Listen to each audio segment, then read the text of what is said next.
Olá, queridos irmãos, que a paz seja com todos. Estou gravando mais um vídeo com a palavra de Deus para que você possa meditar nesse próximo domingo.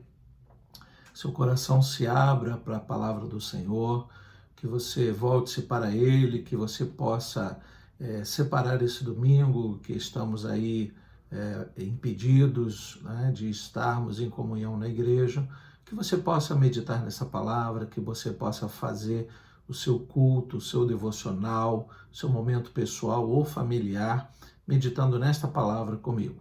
Eu vou ler o texto que se encontra no Evangelho de João, capítulo 10, a partir do versículo 7. Evangelho de João, capítulo 10, versículo 7. Diz assim a palavra do Senhor.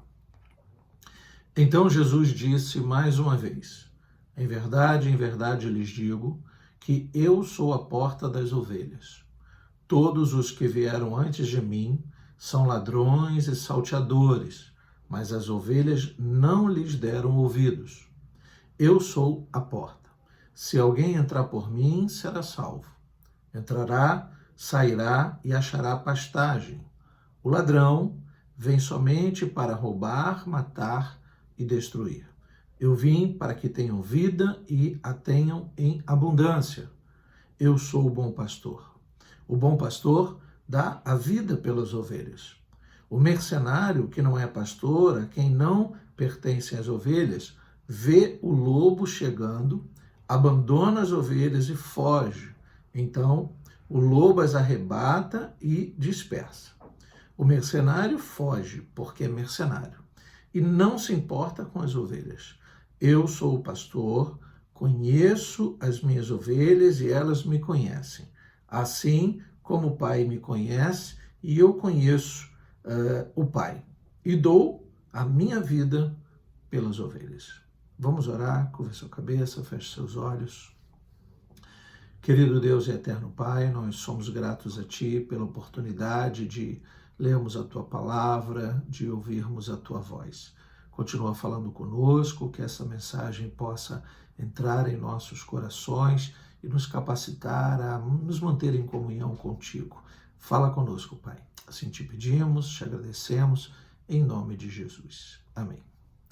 Queridos, sem dúvida é um momento muito difícil para a igreja, esse distanciamento uns dos outros, né? Esse momento que nós estamos vivendo, a igreja está experimentando algo realmente muito novo. E sem dúvida, as palavras de Jesus, aqui descrita como lemos no Evangelho de João, nos arremete a esse tempo bem atual. A igreja está sob um ataque feroz do inimigo invisível e, logicamente, além dela ter que lutar, não é, para se manter viva, individualmente falando, por conta desse vírus letal, ela também precisa aguentar toda essa descrença da sua atividade. Estamos percebendo uma grande guerra política acontecendo ao redor ou usando o nome da igreja, não é? Uma guerra política sobre a igreja. Estão discutindo se a igreja é ou não essencial para se manter aberta ou fechada, enfim, opiniões diversas. Eu diria um triste fim para a igreja. Chegar a esse ponto de autoridades civis sem compromisso espiritual decidirem se a igreja deve ou não se manter aberta ou fechada. Um triste fim. E ainda precisamos nos lembrar, nesse tempo difícil, e lembrar aos outros irmãos a quem devemos dar ouvidos. Entrando aqui, então, no texto que nós acabamos de ler, né? Ou ouvimos o pastor das nossas vidas, Jesus, que se coloca como pastor, um título liberado para uso dos homens, mas que não está nesse momento se dirigindo, se referindo a homens, pastores, mas sim ao pastor Jesus, ok? Então, ou nós ouvimos o pastor das nossas vidas, Jesus, através do Espírito Santo, através da leitura da palavra, de uma vida devocional a Ele, ou viveremos tempos de grande dúvida, angústia, conflito interior e, em alguns casos, conflito também exterior. É só observarmos, em muitos casos, por conta desse isolamento, que não seria necessariamente um isolamento com tanta informação mundial, né, com tanta rede social, com tanta TV, com tudo isso que está se falando pelo mundo. Eu não chamaria de isolamento, mas talvez colocaria aí isolamento apenas social. Então, esse isolamento apenas social tem trazido, em alguns casos, males terríveis, né? O peso da solidão, a dor que deprime e arrasta para longe do aprisco. No nosso caso, como igreja, muitos estão aí sentindo pesarosamente o distanciamento da comunhão uns dos outros, da igreja, do lugar em que congregamos. Igreja, nunca será momento de esquecer quem morreu por você. Precisamos nos lembrar constantemente. Jamais pense que o Senhor não está a par de toda essa situação. Não divida a sua fé em Jesus com pensamentos racionais que podem trazer dúvidas. Não é hora, logicamente, de espiritualizar todas as coisas, mas é hora de enxergar o resultado de tudo isso de um modo mais espiritual.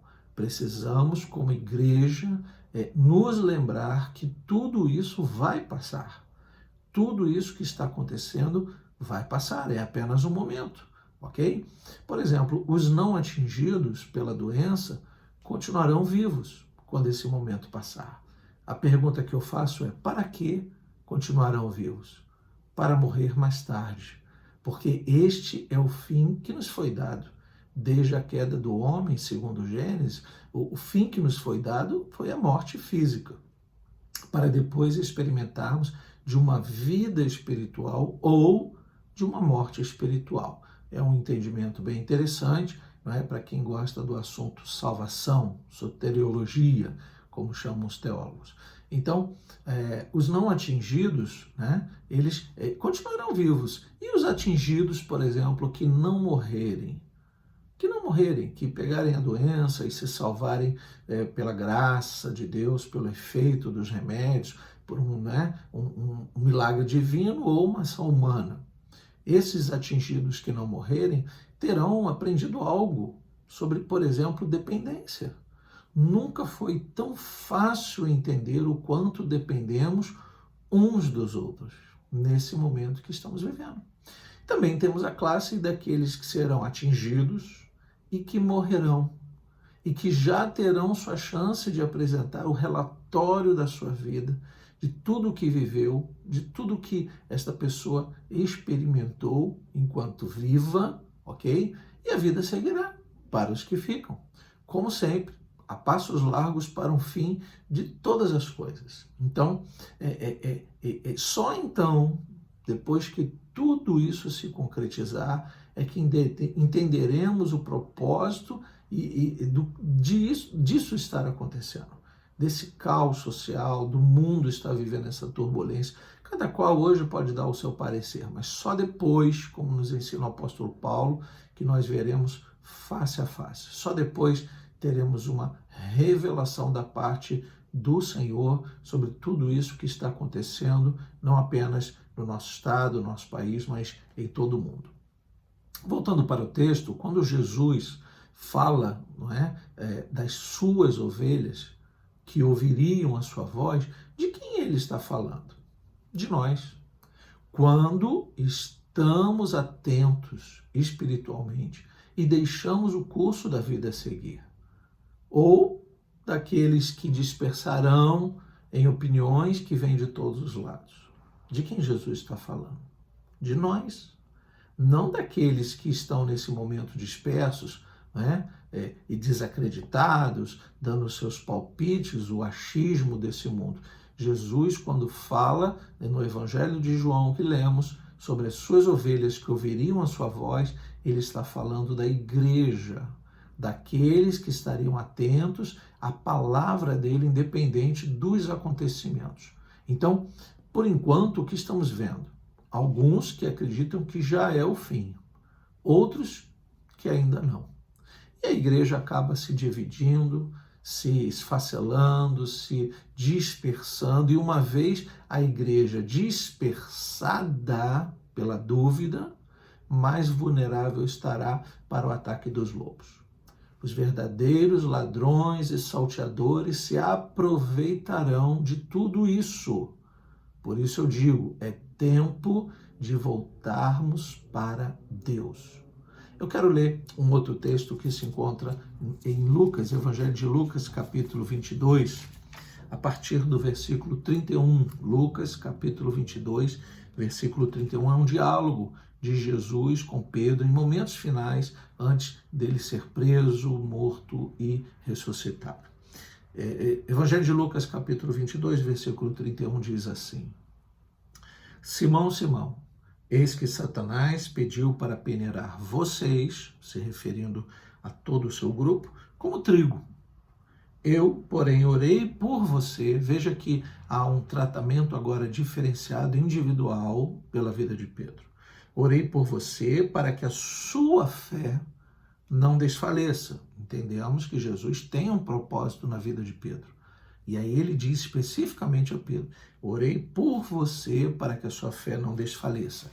E você, quando voltar para mim, em alguns textos vai estar escrito, quando te converteres, quando voltar para mim, fortaleça os seus irmãos. Olha o propósito, olha o objetivo, olha a missão que Pedro recebe. Porém, Pedro respondeu: estou pronto para ir com o Senhor, tanto para a prisão como para a morte. Sabemos que isso não é verdade. Versículo 34. Mas Jesus lhe disse: eu lhe digo, Pedro, que hoje, antes que o galo cante, você negará 3 vezes que me conhece. Veja exatamente o que Jesus disse a Pedro, mesmo sem ele viver uma dúvida, uma pandemia, um perigo como nós vivemos hoje. No seu tempo, o perigo era semelhante, não é? O medo, a incerteza quanto ao dia de amanhã. Jesus estava falando naquela última ceia sobre despedir-se dos seus discípulos, a vida mudaria completamente. Então todo esse medo, essa inconstância está abatendo os seus discípulos. E Jesus tem esse diálogo e, logicamente, diretamente se referindo a Pedro, ele usa essa expressão. Então, quando olhamos, não é, para o nosso problema hoje, encontramos pessoas como Pedro, que se sentem autossuficientes, esperançosos por elas mesmas. Olha só, pessoas como Pedro, que estava esperançoso por ele mesmo, dizendo: Senhor, eu estou pronto, eu estou sempre pronto, eu consigo resolver. Veja que hoje muitas pessoas se sentem, mesmo no meio dessa pandemia, desse problema todo, autossuficientes. Lotam seus carrinhos de compras nos supermercados, né, para que estejam abastecidos. Eu perguntaria, por quanto tempo? Se esta pandemia durar meses, se isso realmente se espalhar de tal forma nesta gravidade e o Brasil for atingido por meses ou anos, olha aí, por quanto tempo nós teremos ainda condições de comprar coisas e de sustentar a nossa casa? É algo que devemos pensar nesse momento. Não é? Em Lucas capítulo 12, versículo 15, há um texto lindo de uma ilustração que Jesus faz. Ele diz assim, Lucas 12, a partir do versículo 15. Então lhes recomendou: tomem cuidado e não se deixem dominar por qualquer tipo de avareza, pensamento egoísta para si mesmo, ok? Porque a vida de uma pessoa não consiste na abundância dos bens que ela tem. E Jesus lhes contou ainda uma parábola dizendo: o campo de um homem rico produziu com abundância. Então ele começou a pensar: que farei? Pois não tenho onde armazenar a minha colheita. Até que disse: já sei, destruirei os meus celeiros, construirei outros maiores e aí armazenarei todo o meu produto e todos os meus bens. Então direi à minha alma: você tem em depósito muitos bens para muitos anos. Descanse, coma, beba, aproveite a vida. Mas Deus lhe disse: louco, esta noite lhe pedirão a sua alma. E o que você tem preparado, para quem será? Assim é o que ajunta tesouros para si mesmo, mas não é rico para com Deus. fala da fragilidade dos nossos dias e, o que é pior, dos nossos pensamentos. Então, enquanto que alguns estão tão dispersos, ok? Que parecem dopados pela vida, outros estão concentrados apenas na própria vida, pensando nessa autossuficiência. E outros, como eu disse, estão, parece que dopados, parece que nada está acontecendo, a vida vai seguindo um rumo normal por si mesmo. E lá em Lucas capítulo 17, há uma outra passagem, Lucas 17, versículo 26, que diz assim: assim como foi nos dias de Noé, será também nos dias do Filho do Homem. Fazendo uma alusão ao fim dos tempos. Não estou dizendo que o momento que estamos vivendo é o fim dos tempos, mas as pessoas não estão preparadas para o fim dos tempos. Veja que o texto vai dizer: assim como foi nos dias de Noé, Lucas 17, a partir do versículo 26, será nos dias do Filho do Homem. Comiam, bebiam, casavam e davam-se em casamento, até o dia em que Noé entrou na arca, veio o dilúvio e destruiu todos. O mesmo aconteceu nos dias de Ló. Comiam, bebiam, compravam, vendiam e plantavam e edificavam, mas no dia em que Ló saiu de Sodoma, choveu do céu fogo e enxofre e destruiu todos. Assim será no dia em que o Filho do Homem se manifestar. Veja que os dois exemplos que são dados aqui por Jesus no Evangelho de Lucas se referem a momentos de grande catástrofe. A primeira em Noé, quando somente a família de Noé se salvou e todos os dispersos morreram. E depois no tempo de Ló, que se não fosse o anjo do Senhor resgatar Ló daquela cidade, ele seria destruído juntamente com Sodoma e Gomorra. Momentos difíceis que estão sendo citados aqui por Jesus e nesta mensagem, para que você reflita como este momento difícil que nós estamos vivendo e que não podemos nem pensar numa autossuficiência, não é? Não podemos ter uma esperança por nós mesmos, essa esperança deve estar em Jesus, e também não podemos ficar dispersos. Precisamos experimentar de uma espiritualidade, precisamos nos voltar para Deus, precisamos retornar ao caminho da fé. Nós precisamos, em meio a todo esse caos, encontrar uma razão para estarmos no aprisco do pastor Jesus, mesmo que não possamos estar dentro da nossa igreja. Não podemos viver nossas vidas fora desse aprisco, totalmente dispersos, ok? Prontos para o abate, para o ataque cruel do inimigo. E que inimigo é esse? Aquele que só vem para matar, roubar e destruir, como disse Jesus no Evangelho de João, capítulo 10. Pedro pode ser citado como homem disperso naquele momento, que Jesus dizia: eu estou rogando por você, estou intercedendo por você, estou investindo a minha vida em oração por você, e Pedro entendendo que era autossuficiente, misericórdia. Por isso Jesus disse para ele, eu vou ler de novo o versículo 32 de Lucas 22, eu, porém, orei por você para que a sua fé não desfaleça. E você, quando voltar para mim, quando realmente entender o que é estar em mim, ligado comigo, você vai poder ajudar a cumprir a missão e fortalecer os seus irmãos. Então, disse Jesus: Pedro, você, em poucas palavras, nunca estará preparado o suficiente. Essa é a questão. Não estamos, como igreja, preparados o suficiente. A prova disso é o que está acontecendo. A igreja vista como coisa, estabelecimento, um lugar de funcionamento, um comércio, no sentido mais puro da palavra. Por isso são as autoridades que estão decidindo se as igrejas estarão abertas ou fechadas. Se a igreja fosse vista por todos como casa de Deus, ela nunca fecharia as suas portas. estaria sendo vista por todo este mundo como um lugar essencial quando as grandes crises de saúde, econômicas, de ataques do inimigo, seja lá qual for a crise, a igreja precisa ser vista como o lugar de refúgio em Deus. E se os crentes como igreja não se sentem igreja, se eles estiverem abatidos e com medo, desanimados, inconstantes, o que restará da igreja? Onde encontraremos a esperança? Quem pode autorizar ou desautorizar é o dono da casa, Deus. Ele tem autoridade para decidir sobre isso. Mas como a igreja ela é vista, repito, apenas como estabelecimento, por conta das suas próprias ações, igrejas que se envolvem na política, igrejas que se sentem ricas e poderosas, igrejas que não invocam o poder de Deus, nesse momento, no mundo em que estamos vivendo, todas, num só contexto, todas elas estão abatidas, temerosas, e por conta das autoridades, muitas, uma grande maioria, pelo menos no nosso país, fechadas. Por quê?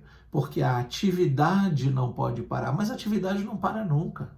Ser igreja é ser igreja a todo momento, em todo lugar, mesmo não estando dentro da igreja. Tenho dito isso nas últimas reflexões. Então, nós precisamos entender que a palavra final não vem de uma autoridade, sim, pelo fechamento do estabelecimento, mas como igreja, como uma igreja que triunfa, que confia, que é esperançosa.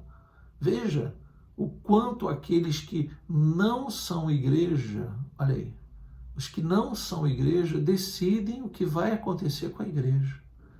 Por isso, repito, é tempo da igreja pensar numa suficiência que vem de Deus. Na verdade, uma dependência de Deus e não numa autossuficiência.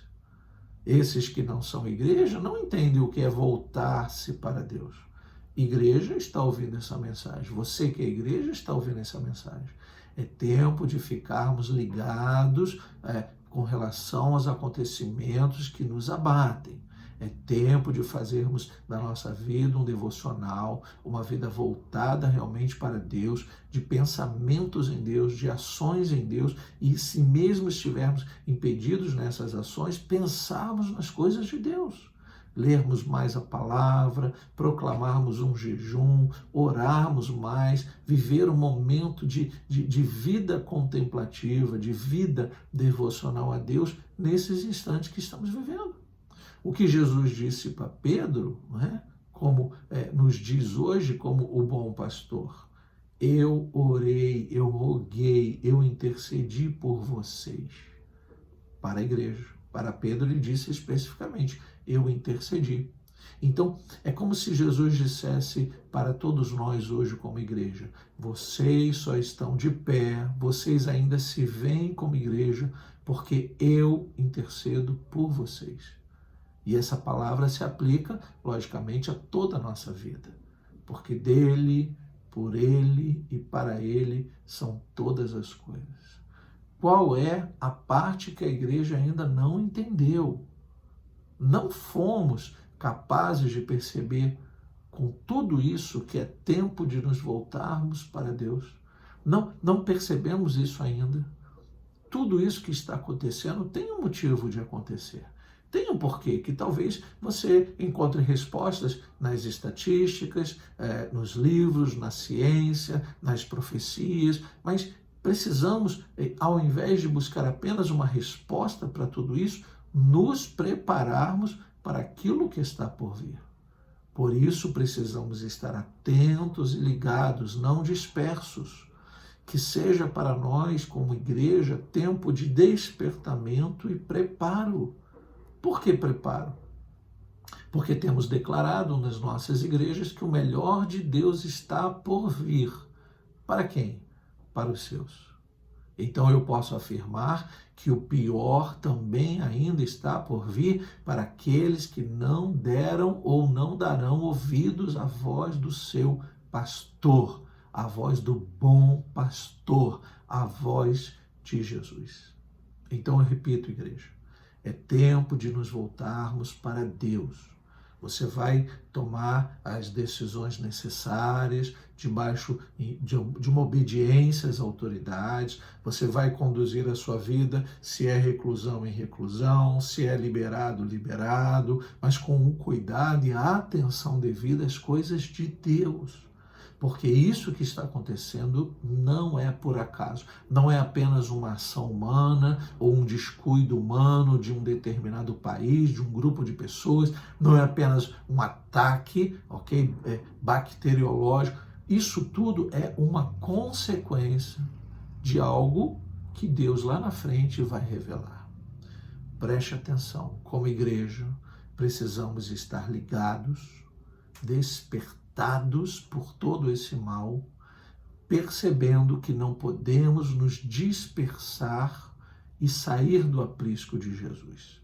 Continuemos ligados na presença do Senhor, continuemos atentos a tudo o que está acontecendo e nos preparemos.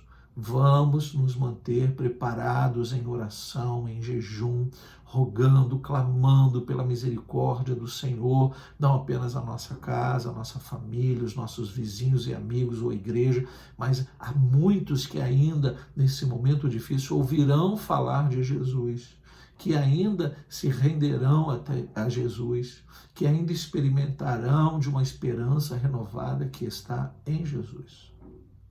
Repito, igreja, é tempo de nos voltarmos para Deus.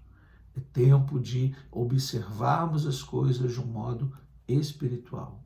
Reflita sobre isso. Não foi à toa que Jesus disse: Pedro, você precisa, mesmo estando caminhando comigo, você precisa entender que não está preparado para as adversidades. Você, Pedro, é totalmente dependente de mim.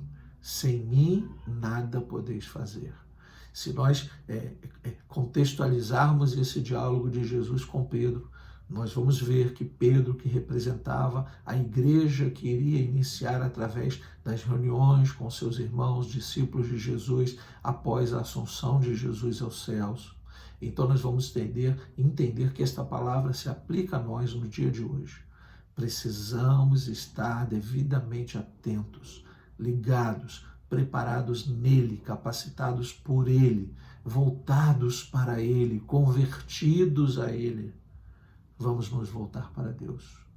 Eu quero orar por você nesse momento, quero orar pela sua família. Vamos buscar no Senhor também, não apenas as respostas que desejamos, os porquês de tudo isso, mas vamos buscar fortalecimento. Vamos aprender com esse momento, vamos valorizar a comunhão que acabamos de perder e que, se Deus nos permitir, brevemente vamos tê-la novamente. Quero orar por você. Feche seus olhos, curve sua cabeça. Senhor Deus e Pai, eu quero te agradecer pela oportunidade de estar através da tua palavra, desse vídeo, falando com os nossos queridos irmãos, Pai, como família de fé. Quero te agradecer por esse privilégio, por esse recurso que nos faz estar ligados em Ti, a palavra que temos, a comunhão que não é a comunhão devida que precisamos ter, mas é uma lembrança da comunhão que um dia tivemos e acabamos de perder. Pai, que as nossas orações cheguem ao Teu trono, Senhor, e que Tu possas nos ouvir. Nós te pedimos, Pai, reata novamente a comunhão da igreja, que não sejam as decisões dessas autoridades civis, mas a Tua palavra dirigindo esses homens, essas autoridades, que nesse momento dotados de tanta avareza, Senhor, estão pensando apenas em si mesmos e se esquecem que há um Senhor que fala com a igreja, que se corresponde com a igreja através da comunhão. Que possamos voltar à comunhão livres de todo mal, que o Senhor afaste essa praga do nosso país, afaste essa praga da nossa casa, esse medo, e que tão logo o Senhor libere esta palavra de vitória que nós cremos, possamos de volta estar à comunhão, retornar à comunhão da igreja e que possamos valorizar tudo aquilo que perdemos nesse momento. Ajuda-nos, Pai. Abençoa aqueles que estão já contaminados, aqueles que experimentarão de uma internação, que o remédio funcione, que as autoridades competentes possam trazer à luz, não é, a cura, quem sabe uma vacina. Pai, nós te pedimos em nome de Jesus, e livra a nossa casa de todo mal. Sela os umbrais das nossas portas, ó Deus, com o teu sangue, o sangue do Cordeiro que é Jesus. E nos permita voltar à comunhão da igreja. Nos permita, Senhor, ter cultos avivados pela tua presença, cultos conscientes de que a igreja não é apenas um estabelecimento, mas um lugar de nos encontrarmos contigo. Que seja assim, Pai. Abençoa todos nós, oramos e te agradecemos, pedindo um domingo de paz, em nome de Jesus. Que Deus continue te abençoando e ore comigo para que em breve estejamos juntos novamente na casa de Deus. Que o Senhor vos abençoe rica e abundantemente. Amém.